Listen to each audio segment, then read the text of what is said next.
शहज़ादी voice में आप सबको खुशामदीद। अस्सलामुअलैकुम। मैं हूं आपका होस्ट ज़ीराना ख्वाबों की दुनिया लिए।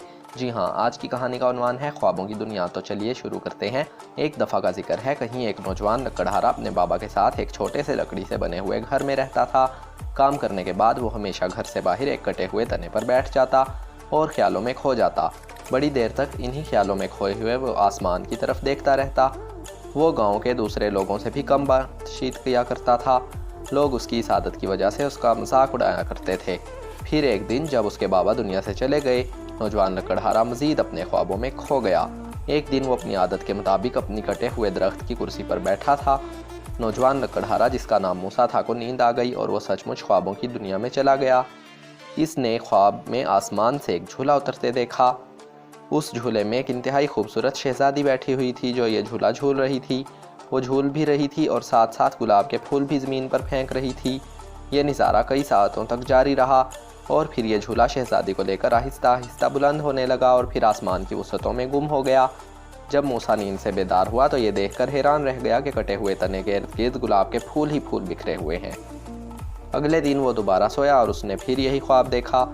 वो झूला शहज़ादी को देकर आसमान से दोबारा नीचे आया और फिर जब वो दोबारा आसमान की तरफ गया तो मूसा बेदार हुआ और ख़ुद को फिर फूलों से घिरा हुआ देखा। उसने फ़ैसला किया कि वो शहज़ादी को ढूंढने जाएगा। मूसा ने घर बंद किया और शहज़ादी को ढूंढने निकल पड़ा। कई दिन चलने के बाद जब वो एक जंगल में से गुजर रहा था कि उसे किसी की आवाज़ सुनाई दी जो मदद के लिए पुकार रहा था। कुछ दूर जाकर उसने देखा कि एक बूढ़े शख्स को दो बुरे आदमी ज़दोकोब कर रहे हैं। नौजवान लकड़हारे ने करीबी दरख्त से एक छड़ी तोड़ी और बूढ़े शख्स की मदद करने के लिए उसकी जानिब दौड़ पड़ा। उसको इतने गुस्से में अपनी तरफ आते देखकर दोनों बदमाश घबरा गए और वहाँ से रफू चक्कर हो गए। मूसा ने बूढ़े शख्स को देखा तो वो अधमुआ था। उसने उसे उठाया और किसी न किसी तरह उसे होश में लाया। मूसा उसे पूछने लगा, वो कौन लोग थे जो आपका मारना चाहते थे? बूढ़े शख्स ने मूसा को बताया कि वो ख्वाबों की सरजमीन का शहंशाह है। जाने में सैर करता हुआ हकीकी दुनिया में आन पहुंचा और यहाँ के बादशाह ने मुझे मारने के लिए दो बदमाशों को भेज दिया, क्योंकि वो और मैं तकदीर की वजह से एक दूसरे के दुश्मन हैं। मेरे दोस्त, तुम्हारा बहुत शुक्रिया, तुमने मेरी जान बचाई। तुम्हारा शुक्रिया अदा करने के लिए मैं तुम्हें ख्वाबों की सरजमीन दिए चलता हूँ। आ जाओ, मेरे पीछे पीछे आ जाओ। फिर कई मील की मुसाफत तय करने के बाद वो बड़ी बड़ी झाड़ियों में छुपे हुए एक दरवाजे पर पहुँचे। ख्वाबों के शहंशाह ने उसे खोला और मूसा को लेकर अंदर दाखिल हो गया।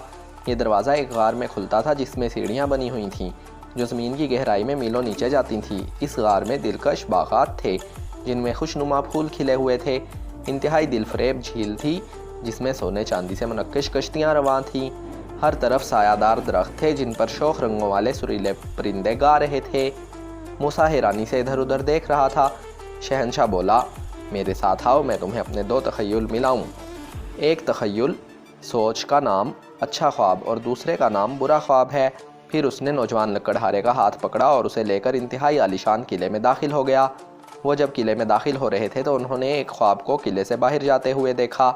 शहंशाह ने उससे पूछा, आज की रात तुम कहाँ जा रहे हो? बुरे ख्वाब ने जवाब दिया, मैं एक इंतहाई अमीर आदमी के यहाँ जा रहा हूँ जो एक इंतहाई शानदार घर में रहता है, लेकिन वो अपने बूढ़े माँ बाप को खर्च के लिए फूटी कौड़ी भी नहीं देता।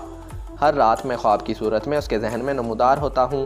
ख्वाब में वो देखता है कि खूनी दरिंदे उसका ताक़ुब कर रहे हैं जो उसकी टांगों और जेबों को भंभोड़ते हैं। वो खौफ से चीखें मारता है और नींद से बेदार हो जाता है। उसे पसीना आया होता है और फिर भी वो कांप रहा होता है। ख्वाबों का शहंशाह खुश होकर बोला, वाह वाह, बहुत अच्छे, अपना ये बेहतरीन काम जारी रखो और इस अमीर को इतना डराओ कि वो अपनी बुरी आदतें तब्दील कर ले। वो जैसे ही शहंशाह से मिलकर आगे रवाना हुआ, मूसा के मुंह से हैरत भरी चीख निकल गई क्योंकि उसे शहज़ादी नज़र आ गई थी। उसने शहंशाह को बताया, यही तो वो शहज़ादी है जिसे मैं तलाश कर रहा हूँ। ये 2 दफ़ा मेरे ख्वाब में आ चुकी है। शहंशाह बोला, हाँ हाँ सही है, ये मेरी सल्तनत की सबसे खूबसूरत शहज़ादी है। मूसा भागकर शहज़ादी की तरफ बढ़ा। वो भी मूसा को देखकर खुशी से मूसा की तरफ बढ़ी। दोनों एक दूसरे को देखकर मुस्कुरा दिए। लेकिन तभी शहंशाह ने शहज़ादी को याद दिलाते हुए कहा कि अब वक्त हो गया है कि वो अपना झूला लेकर ज़मीन पर जाए। लेकिन मूसा ने मिन्नत की और मिन्नत करते हुए बोला, नहीं नहीं शहंशाह, मेरी दरख्वास्त मानिए, मुझे अपनी सरजमीन पर ही रहने दें, या फिर शहज़ादी को इजाज़त देंगे वो मेरे साथ हकीकी दुनिया में चले। मैं अब शहज़ादी के बगैर नहीं रह सकता। एक दफ़ा तो शहंशाह ने गुस्से भरी निगाह से मूसा को देखा, फिर बोला, ये बहुत मुश्किल फ़ैसला है, लेकिन तुमने मेरी जान बचाई है, इसलिए मैं अपनी सरजमीन का सबसे खूबसूरत ख्वाब तुम्हें देने से मना नहीं कर सकता। اب گھر جاؤ اور شہزادی کو بھی ساتھ لے جاؤ۔ جب تم حقیقی دنیا میں پہنچو گے تو شہزادی بھی خواب نہیں رہے گی بلکہ جیتی جاگتی لڑکی کا روپ اختیار کر لے گی۔ موسیٰ بولا، بہت شکریہ، لیکن میری ایک درخواست اور بھی ہے میرے شہنشاہ۔ موسیٰ تھوڑا سا ہچکچایا لیکن پھر دل کڑا کر کے بولا، اگر آپ مجھے شہزادی دے رہے ہیں تو پھر اس کے رہنے سہنے کے لیے ہمیں ایک سلطنت بھی عطا کریں۔ خوابوں کا شہنشاہ بولا، تمہاری بات درست ہے، میں تمہیں ایک ایسی سلطنت دے رہا ہوں جو لوگوں کے نظر سے اوجھل ہوگی۔ یہ تمہارے گھر میں ہی ہوگی اور تم اس سلطنت کے شہنشاہ ہوگے۔ موسیٰ نے دوبارہ شہنشاہ کا شکریہ ادا کیا، پھر جلدی سے اس نے حقیقی دنیا میں داخل ہونے کے لیے خفیہ دروازہ ڈھونڈا۔ اس کے ہاتھ خوشی سے کانپ رہے تھے۔ دروازے کا کواڑ اس کے ہاتھ سے پھسلا اور اتنے زور سے بند ہوا کہ اس کے بند ہونے سے بہت آواز پیدا ہوئی۔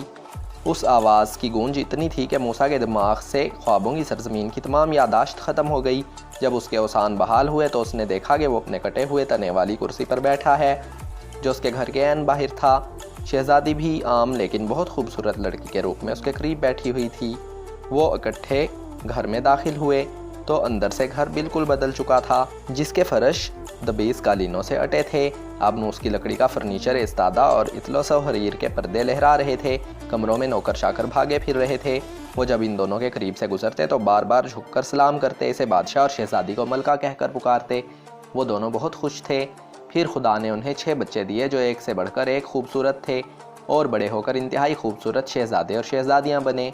لیکن یہ سب کچھ اس نوجوان لکڑہارے کے اچھے اعمال کا انعام تھا اور شہزادی کی اچھی قسمت کی بدولت جسے وہ خوابوں کی سرزمین سے لایا تھا۔ گاؤں والوں کے لیے البتہ وہ گھر ایک لکڑی کا وہی جھونپڑا تھا جیسے اس سے پہلے تھا، کیونکہ خوابوں کے شہنشاہ کا وعدہ تھا کہ ان کی سلطنت کوئی اور نہیں دیکھ سکے گا۔ ختم شد۔ تو اگر آپ کو یہ ویڈیو تھوڑی سی بھی پسند آئی ہے تو اس ویڈیو کو شیئر ضرور کریں۔ اگر آپ اسی طرح کی مزید اچھی ویڈیوز دیکھنا چاہتے ہیں تو ہمارے چینل کو سبسکرائب کریں، لائک کریں، شیئر کریں، کمنٹ کریں۔ کیپ واچنگ شہزادی وائس۔ السلام علیکم۔ پاکستان زندہ باد۔